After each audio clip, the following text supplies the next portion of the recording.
नमस्कार दोस्तों। आज मैं आपको रत्नों के प्रभाव के बारे में बताऊंगी। रत्नों का चुनाव बहुत ही सावधानी से करना चाहिए। बहुत से लोग थोड़ी सी जानकारी से ही कोई सा भी रत्न धारण कर लेते हैं, जो कि बिल्कुल ही गलत है। रत्न केवल शोभा बढ़ाने का साधन नहीं है। रत्नों में अलौकिक शक्ति होती है। इसमें मानव जीवन को सुखमय निरोग बनाने की अलौकिक क्षमता है।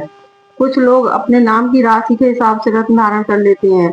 यह भी गलत है। जन्म कुंडली के विश्लेषण के बाद ही रत्न धारण करना चाहिए, नहीं तो यह आपको फायदे की बजाय नुकसान करेगा।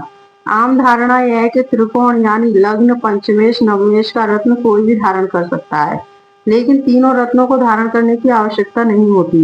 इन तीनों में से यदि कोई ग्रह अपनी उच्च राशि में है तो उसका रत्न धारण करने की कोई आवश्यकता नहीं है, क्योंकि उच्च राशि वाला ग्रह अपना पूर्ण और शुभ प्रभाव पहले ही दे रहा होता है, तो उसका रत्न धारण करने की आवश्यकता नहीं है। रत्न धारण करने का मुख्य अभिप्राय यह है कि उस ग्रह के बल को बढ़ाया जाए।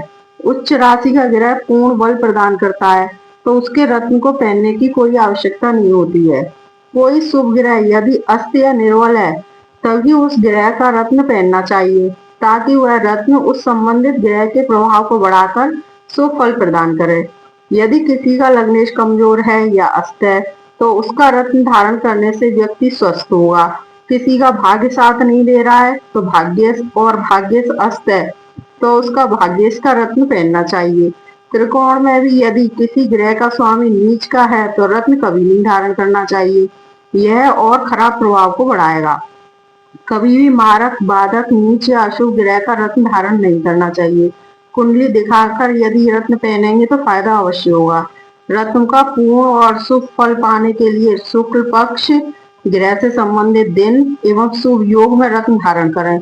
रत्न धारण करने से पहले योग व्यक्ति द्वारा प्राण प्रतिष्ठित करवा लेना चाहिए। जिस दिन जिस ग्रह का रत्न धारण करें, उस दिन उस ग्रह से संबंधित वस्तुओं का दान जरूर करें। अगले वीडियो में मैं आपको बताऊंगी किस रत्न के साथ कौन सा रत्न धारण नहीं करना चाहिए। और अधिक जानकारी के लिए इस वीडियो को लाइक और चैनल को सब्सक्राइब करें।